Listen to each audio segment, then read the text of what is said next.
This said, we had a brief meeting before this, and we need to grapple with this topic that was given to us: resistance for music, secular territories of the underground.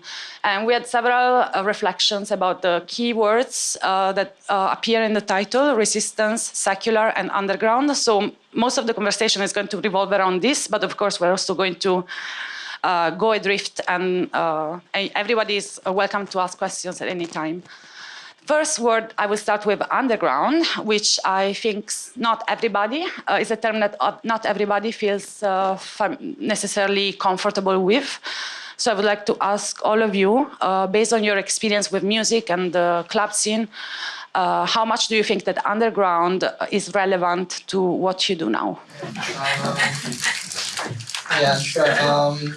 I guess let's start with a more counter kind of view. I think to me, Horizon 99, we always feel that, I mean, in a way, we're a little bit tired of the kind of regurgitation of this aesthetic of club music from maybe, like, from how I reference this would be like late 80s, early 90s, you know, Detroit, Berlin, when the fall came down and stuff like that. There's this kind of like, there's this close relation to a lot of like militaristic sounding terms, you know, like a regurgitation of us being the underground, like maybe it's like a continuing popularity of underground resistance or something. So, but perhaps I think in our time, I think we do not really relate what we do or where we proceed our practice as being so much in the underground. I think during discussion, like,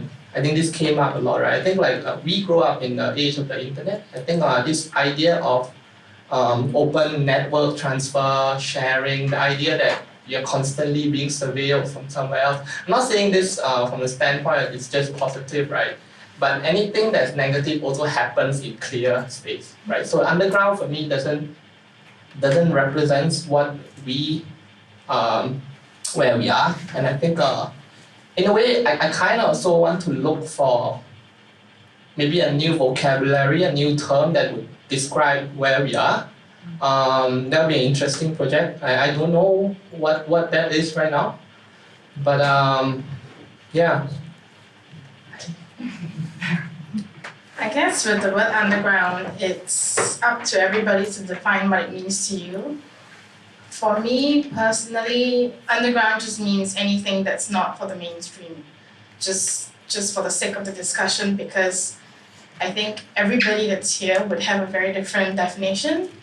And I guess in my practice, I have also consciously been avoiding the use of the word underground, just because in the context of Singapore, if you talk to people outside of the music scene, outside of arts and culture scene, the word underground comes with somewhat of a negative connotation. It brings about an image that is, I guess, I don't know. Unwholesome. Huh? Yeah, that's not wholesome. I guess that's one way to look at it. So I guess I have a troubled history with the word underground. Yeah. For me, I think today, as a term, underground is no longer relevant. I mean, the term itself, but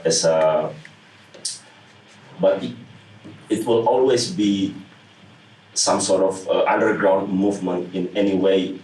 Depends on the era right now. Especially with the internet, nothing is underground anymore. Actually, it's like you can access everything if you have the connections. But so yeah, that's why I say as a term is no longer relevant, because everything is overground now. You can access everything, even on the sky is everything. But as a movement, like there's always be the majority or mainstream or thing that's like everything has to conform to certain shape or culture, but then there's always be something to oppose it, and this kind of movement happens in every forms of art or disciplines. And so it's no longer underground, but as a thing to describe the opposition, so something that is more saying there's another alternative to view something. So it's more like that. For my opinion. I suppose the fact that we're here shows that there is some kind of an underground, and I think we all know what the word underground is about, just for the sake of some kind of an explanation. If you ask me, I would say that an underground is something that is not above ground, therefore is not mainstream, and it struggles to be even perceived as something of relevance, as it were. Otherwise, that movement or that culture would not be driven underground. So to me, anything that's underground would represent a certain kind of counterculture or even aggressive reactionary movement or culture. And that to me, I would say is a sort of underground. I think the problem here in this system is that we are so above ground that the term underground is, like Eileen said, very easily perceived as something unsavory, unwholesome, and completely undesirable. But yet it persists and it exists, shows that it is. Well, it is inherent in any culture, I would say, and for that reason, I think underground has always been very, very important in the development of all sorts of art, in all sorts of music. I mean, if you think about it, throughout the whole evolution of popular music, there were all sorts of undergrounds, and if you think of underground in a larger scheme of things, as a larger meaning, Elvis Presley, the Beatles, they were underground in a sense because they were completely not accepted by the mainstream in the beginning. Elvis Presley's music was described as the devil's music, and the Beatles were also very much rejected by the establishment. But eventually, a lot of alternative culture that is part of the underground accepted into the mainstream, and then because of that it would formulate its own reactionary movement, and from there's a new counterculture that comes about. So that, I guess that's how I would describe or explain underground. Yeah, I think it's quite interesting that a few of you mentioned the internet and the digital connections as a way that almost as the killers of a certain kind of underground. If we understand underground in an oppositional sense, like underground is something that is happening against the rules, against some kind of established behaviors, and now the digital age has kind of taken away that space, or it's pushed the space somewhere else, and you're working within a new territory where maybe the opposition is no longer above ground and underground, is more on a horizontal level, and it's more in the terms of the connections we were able to establish between very different entities and how far we can go, which now can happen in a very short time, thanks to the internet. So, as the internet, like the digital age, like help you to shape your practices in a way that is that was not possible before, and how? For me, internet definitely is a good thing for us, for me personally, and maybe for in general Indonesians, because after the internet, suddenly we have all the access to all the information that we never get before '98, and also in terms of distribution or sharing your work or your music with the internet, there's no more geographical restrictions, which anybody can access that, which is always a good thing for me. I mean, my personal opinion is your work should be out there. Yeah, you don't have to buy it. For example, if you can get it somewhere for free, I think it should be like that. And so yeah, with internet, if a musician have a choice to make that kind of a choice, like I want to share my music, they can do that with internet, and it's very easy to access people. Imagine if there's no internet, people will share his music that doesn't need any label or doesn't need anybody to help him. It's very difficult to share it, right? You have to have a very good connection, but with the internet, you can do it yourself. And that's sort of like but internet doesn't mean, you said, a killer of underground. I think to kill the term maybe, but it's always there. Because underground is not something to against. Actually, it's actually we are there breaking rules, but it's always needed idea that is always cutting edge, something offering a new alternative, or that keeps pushing the status quo that majority of people are doing normally. And then you have an idea, and it's always have to be underground in the beginning, because it's very small seed. But then it's very important to push things slowly, and then like Chris was saying, like Elvis Presley, then Beatles now, because they push a new territory, and then we move from there. And yeah. I think with any kind of social or cultural upheaval, there's certainly redefinitions of how things become what they are supposed to be. I think with the internet, it has certainly blurred the lines of many things. Put in a simple way, for example, in today's culture and scene, people don't need a John Peel anymore, because everybody has access to music, and there's no John Peel that can exist in this culture or environment. But that said, I do wonder if, in the context of this kind of a development, if underground is being pushed into something even more extremely underground than it was before, because any kind of easy underground would just, be made accessible anyway. Do you see any risk that is within this dimension of access, open access and accessibility, that society and people become more individualized, in the sense that I can access all of your work, I can online, I don't need to congregate, I don't need to bring my body in a certain space at a certain time, because I can already feed on that privately when I want and where I want? I think, to touch on the point about the fact that you have access to any information you want, any kind of material, whether it's like art, music, or otherwise, I feel like there's always the need to congregate, because I guess coming from my point of view, where club culture is so deeply rooted in congregation, in the meeting of minds and the body on a dance floor, it is key. The need for congregation will never cease to exist, simply because there's I don't know. For me, there are interactions that cannot happen digitally. There are interactions that can only happen when you see somebody face to face and you have a conversation with them.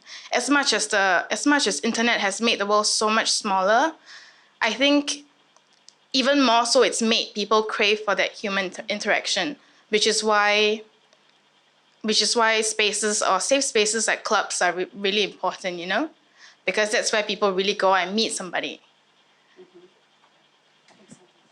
I think to add on to Eileen's point, I think I do agree with that. I mean, I do agree that humans inherently have a kind of like fundamental need to congregate. I think that's something instinctual, but that doesn't negate that doesn't mean that, how do I say this? This doesn't mean that I agree with the statement that the internet creates individualized experience.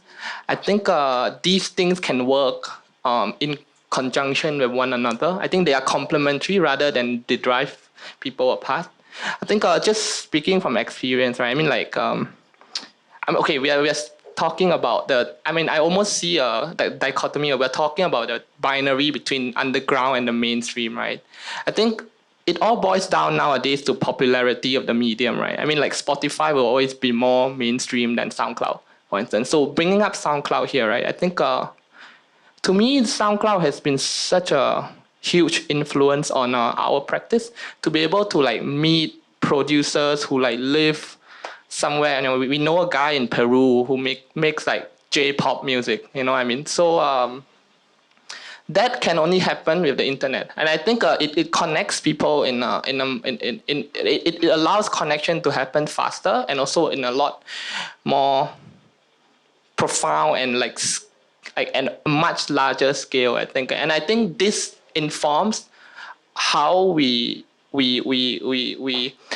deal with physical context. I mean, that you can never traverse or like negate physical context at all, but your influence from this outside world can come and augment your experience in this physical context. So now I can literally be playing J-pop made by a guy in Peru in Singapore. You know what I mean? That's amazing. Yeah. No. Okay. Yes. This was more about the physicality of the experience. All the physicality. Yes. Oh dear. Oh dear. The problem with me is that I've got my foot on both, the underground, so to speak, and the mainstream. And I've always operated from there because back when I started, this was like early 80s. Everything was mainstream. And so in that sense, I think everything does boil down to a certain extent to the person, the individual. And I have to admit that I'm not very sociable a person. I tend to be a bit of an introvert. I don't know how to amass. I've always operated within my own space, my own idiosyncrasies, my own pursuits.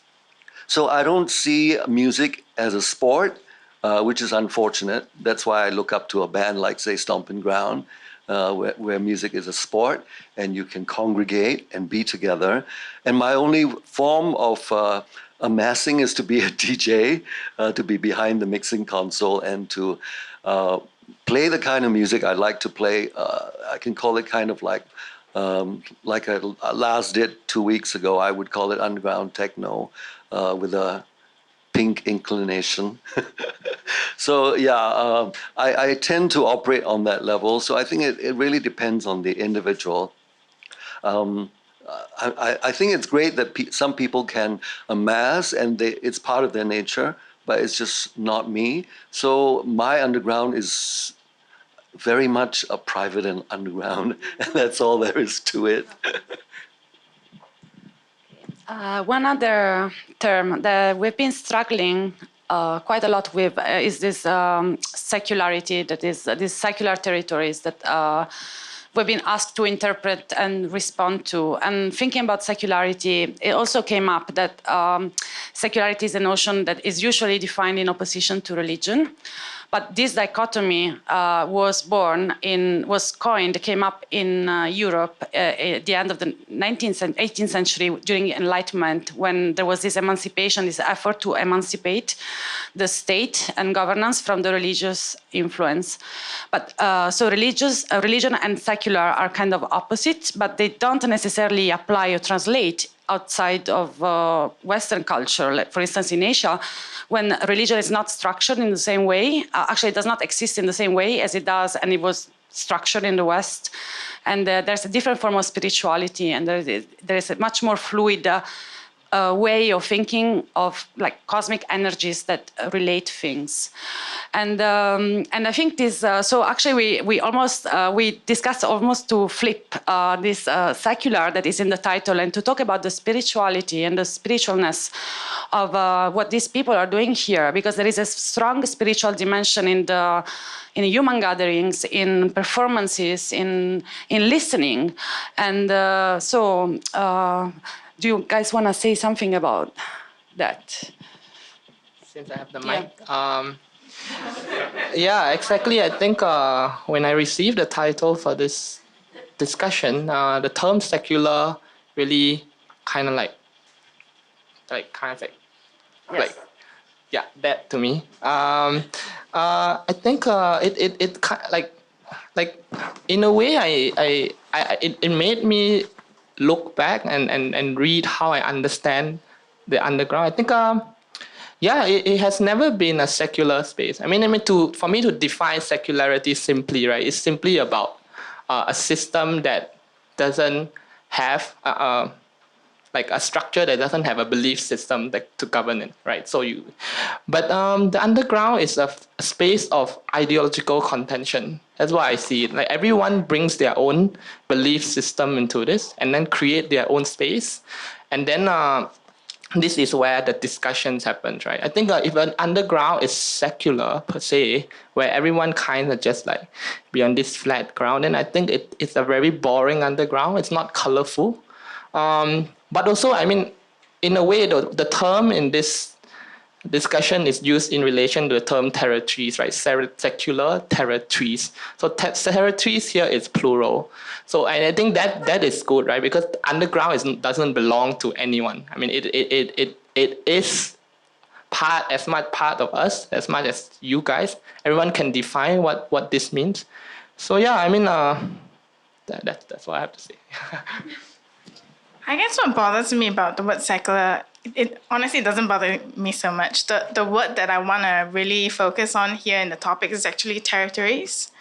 Simply because, to me, when you use the word territory, it means, or at least it means to me, that it's something worth protecting, something worth honoring. And I feel like everybody that's involved in the underground, or whatever you want to call it, whatever you wish to call it, is doing something to protect something they believe in.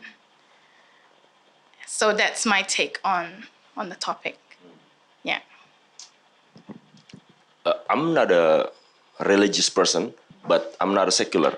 So I'm like, especially in art making, I think spirituality is, for my practice, is actually very fundamental. It's very, it's like the drive, like, for me to make work, like it's always comes from this abstract idea that I keep searching on, which is this, how to connect yourself and your environment or surrounding or nature.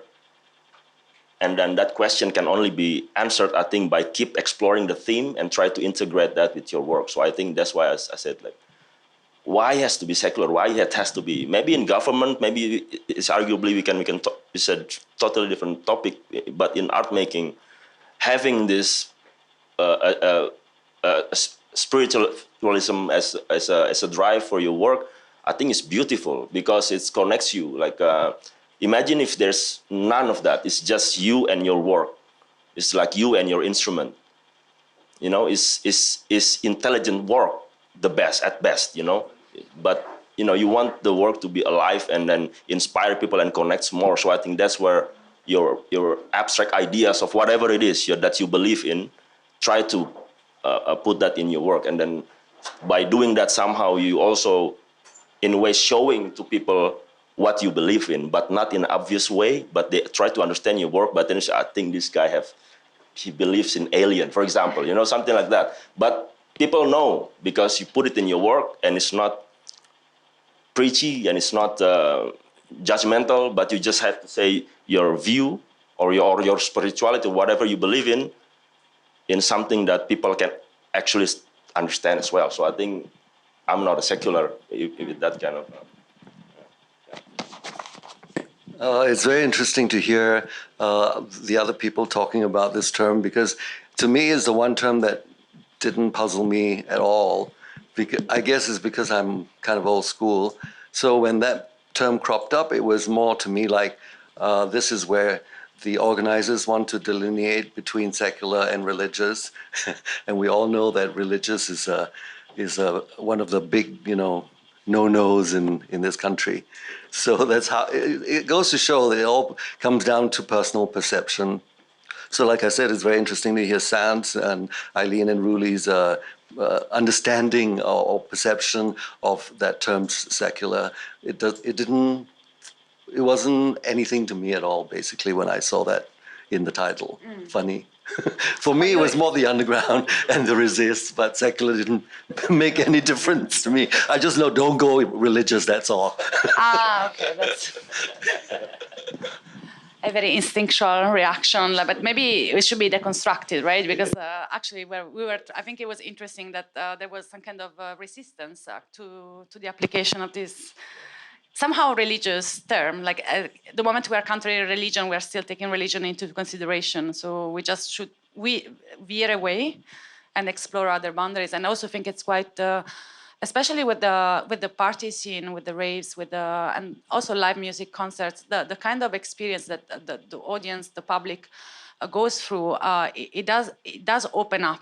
It's a physical experience that really opens up your minds, and it brings you to other levels. And I think you're all very aware of this kind of power that there's also a power structure, of course, in this. You are orchestrating a space for people of being together and sharing some kind of experience that is going to affect them to some extent. And this is a huge responsibility, and it's an amazing creative act. But there's a lot of choices and decisions that come with it, and that have consequences on the people that are following you, or that come there to be together with you. So this is how. Do you see any power relationship in what you're doing, and how do you deal with this kind of? Yes. I guess I see music as a tool, a really powerful tool, not just to connect with people, but I see it as a tool for social change. Just because, like I said, it brings people together. It's the need for congregation. It's the need to get together, right? But what do you do when you get together? The environment that you create for people will inform their choices. It's about, and I guess for the parties that I do in my own clubs or outside of the club, it's about making the dance floor an equal space, regardless of who you are, regardless of your gender or what you believe. Nothing matters. What matters is that everybody's on the dance floor as one. So for me, that's... Wow. In conjunction to the term power, I think in some ways we cannot discount the fact that there is somehow some level of kind of like a power involved in being able to organize space, because then you are setting a narrative for things to happen. With all good intentions, you can set a narrative like want people to be free, but that doesn't mean that power doesn't come from you in some ways. So that is kind of the first disclaimer I want to put. But I think in our case as well, I think in relation to power, we are also trying to, why we do this as a DIY thing, why it's not a business and stuff like that. It's exactly because it allows us this free space, free play to literally do anything we want. I think we kind of want to keep this party amateur in some ways. I think we love playing people for the first time. I think in fact everyone can be a DJ. To be honest, like people have DJed with iPod. Like people listen to bird songs and dance.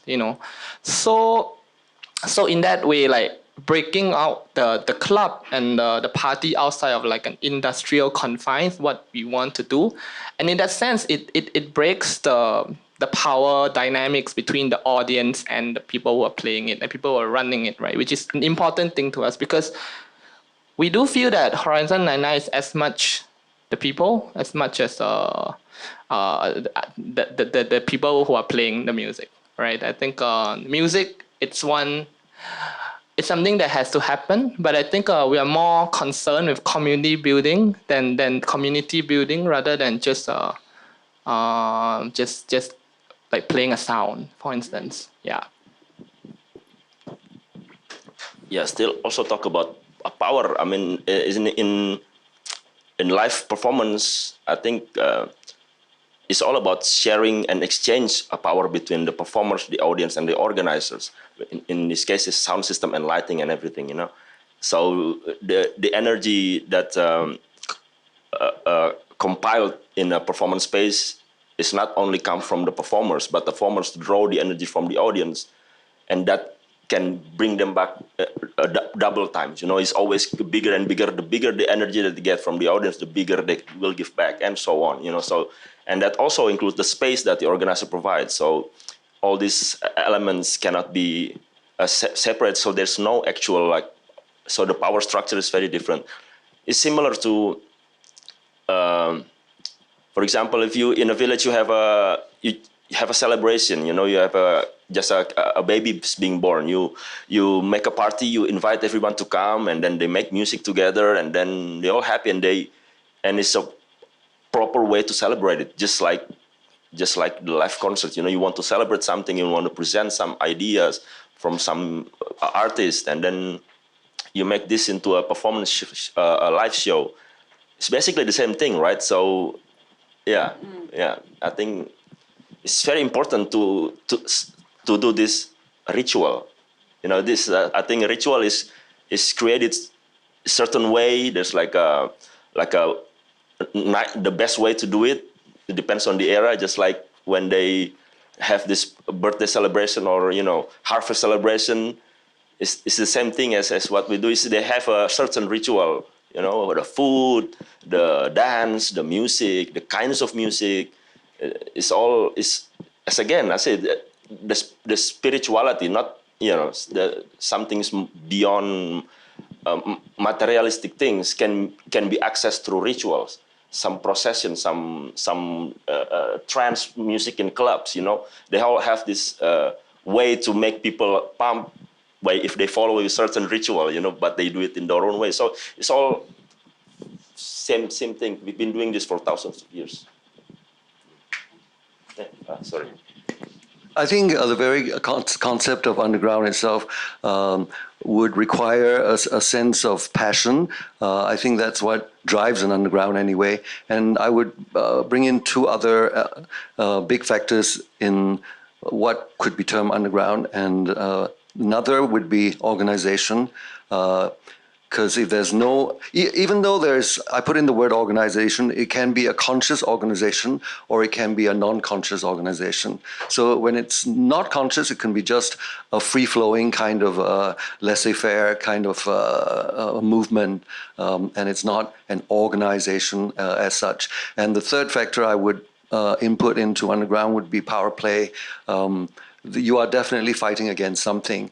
And in my case, it is a kind of an ideological struggle, or even a question of aesthetics, if I could put it down to that. No.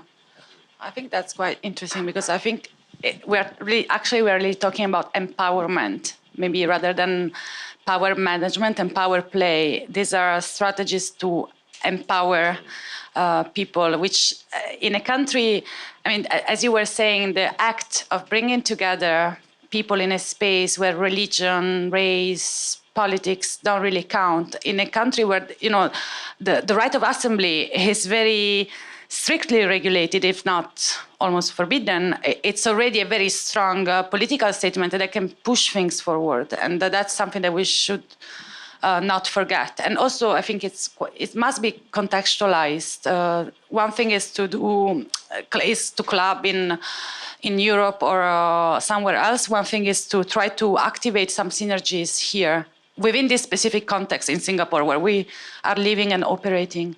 And I think we are approaching the big word of this panel is the resistance. Of course, resistance lends itself to very strong political interpretation. We need to understand what are we resisting, why, and how.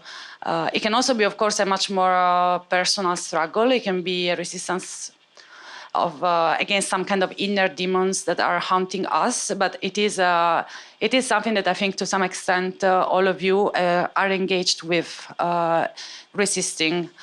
And how can we articulate this in? I know this is very difficult because you are practicing this. What you do is really already a space of resistance. But if you want to articulate in words, in a more abstract terms, the patterns of resistance that you are creating, would you feel comfortable in saying what you are trying to resist? And yes, please be ideological. Yeah. Let's start.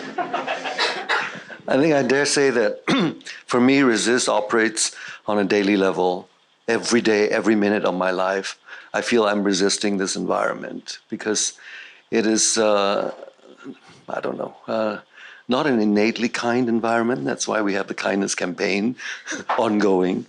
I think one thing for sure is that when it comes to resisting, especially from someone like me, from the old school, there is the element of justification, which I don't think, well, I don't know, I'm just second guessing. I think maybe the younger generation don't feel it. They don't feel the need to justify the resistance. They feel that the resistance is probably very much a part of their creative energy or whatever. So I think for me, because I come from a generation whereby you simply don't resist and you have to just follow and go with the flow. So for me, the justification thing is a big thing, to the point whereby I constantly have to explain to myself, counsel myself, and understand what it is I am resisting and why I am resisting. I think maybe some other people, they don't even bother. They just don't care, just do, don't care if I'm rude, But because I don't operate on that level, I constantly struggle with the notion of resisting, in justifying it. And I think for me, my best explanation, with a big thank you not to the Goethe thinker, is that it's something that I've also worked into one of my songs, the song called Fascist Glow Stick on my Singapura Uberales album. That which disturbs your soul, you must not suffer. That, to me, is the main criterion of it all. Put simply, that's what it is. That's what motivates me.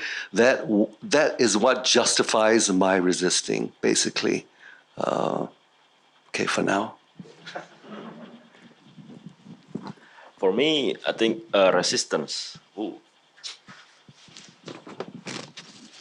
I think if you're an artist and you make something that is actually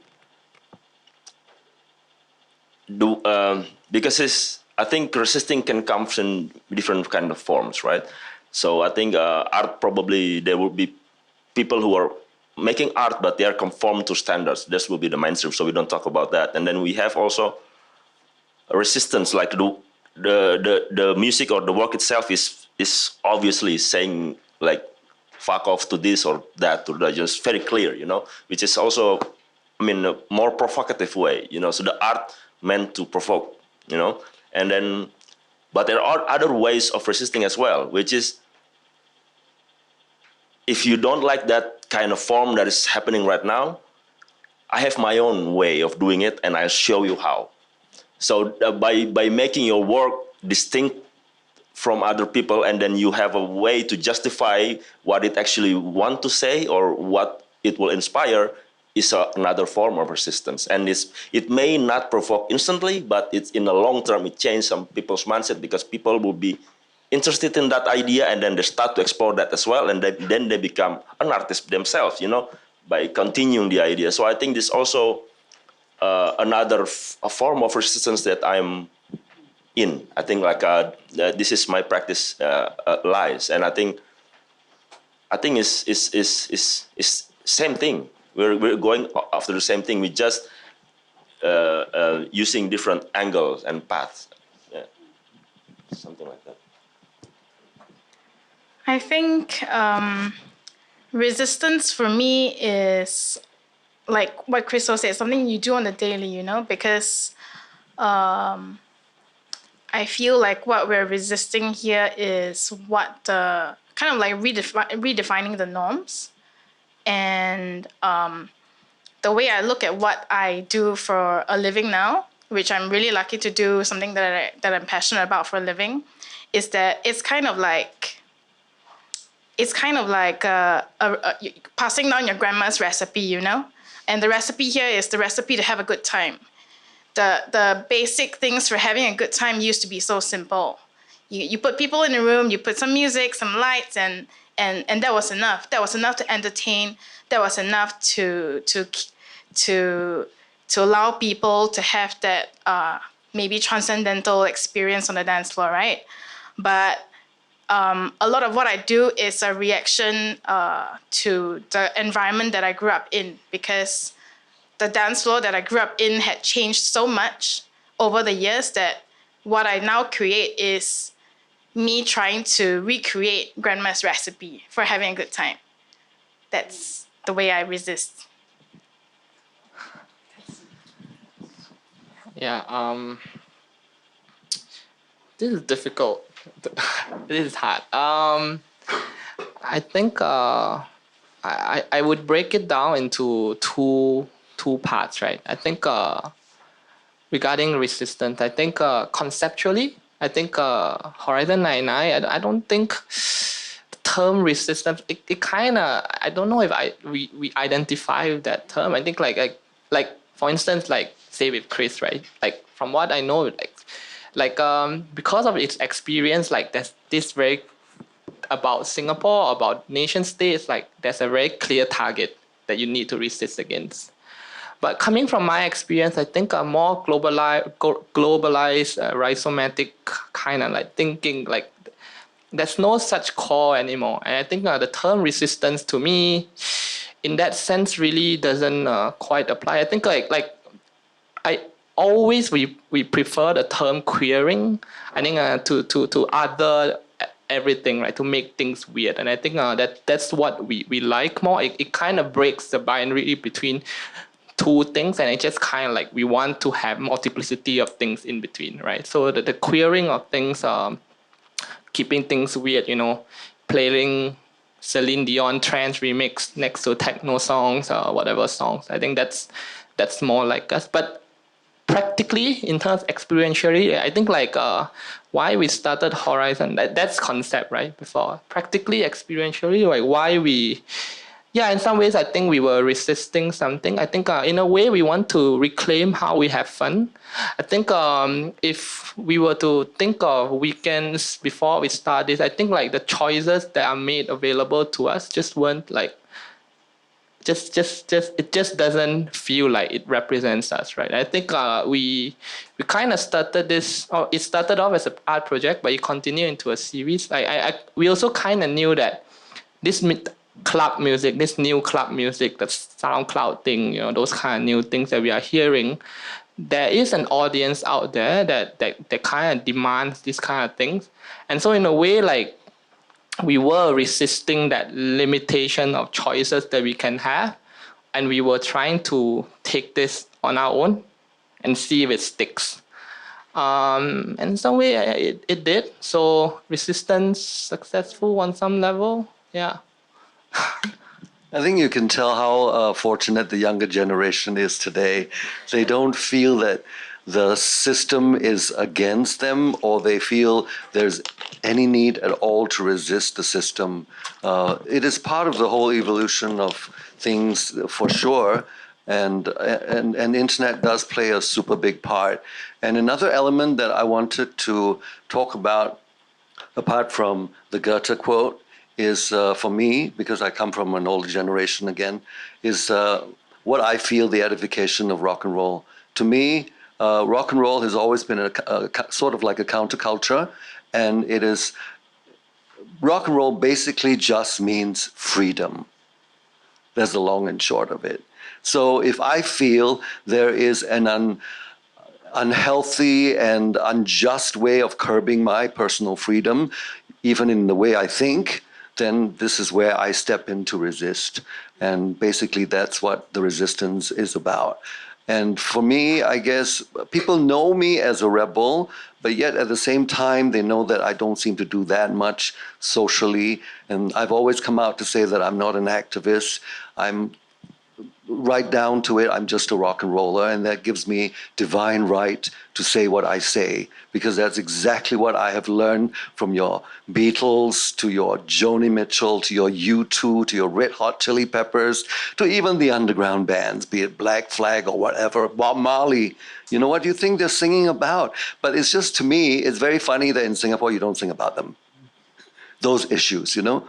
Other people can, but we can't. And that, to me, is something I resist as well. I think it came out quite clearly that there are, I think, new forms of resistance that consist in the creation of a multiplicity and alternatives. If there is, the horizon is uniform and homogenized, all this, they are all carving out a space to create something different to what is being forced upon us. To a certain extent, also, you can see what has been assimilated and what is not. The fact that Rjwatana was not allowed to perform shows you there is that divide again. There is an underground there, you know, you can tell. Thank you everyone for coming. Thank you, Chris, Rulli, and Eileen and Sant.